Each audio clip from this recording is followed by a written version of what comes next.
ಹೊರಗಡೆಯಿಂದ ತರಿಸೋ ಬದಲು ನಾವೇ ಮನೆಯಲ್ಲಿ ಈ ಥರ ಒಂದು ಒಳ್ಳೆ ಗರಿ ಗರಿಯಾದ ಲಾಲಿಪಾಪ್ ಮಾಡೋಣ.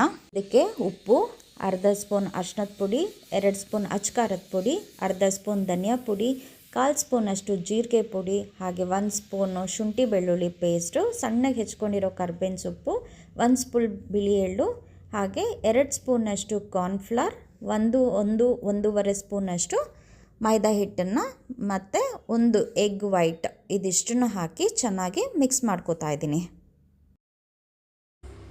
ನೋಡಿ ಇವಾಗ ಇದು ಚೆನ್ನಾಗಿ ಮಿಕ್ಸ್ ಆಗಿದೆ. ನಾನು ಚಿಕನ್ನ ಈ ಥರ ಲಾಲಿಪಾಪ್ ಥರ ಕಟ್ ಮಾಡಿಸಿದ್ದೀನಿ.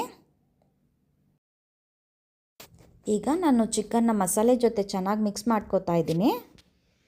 ಮಿಕ್ಸ್ ಆಗಿರೋ ಮಸಾಲೆ ಚಿಕನ್ನ ಒಂದು 15 ಮಿನಿಟ್ಸ್ ಮ್ಯಾರಿನೇಟ್ ಆಗೋಕ್ಕೆ ಬಿಡ್ತೀನಿ. ಈಗ ಚಿಕನ್ನ ಚೆನ್ನಾಗಿ ಡೀಪ್ ಫ್ರೈ ಮಾಡ್ಕೊಳ್ಳೋಣ.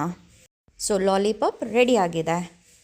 ಈಗ ನಮ್ಮ ಬಿಸಿ ಬಿಸಿಯಾದ ಗರಿ ಗರಿಯಾದ ಚಿಕನ್ ಲಾಲಿಪಾಪ್ ರೆಡಿ ಆಗಿದೆ.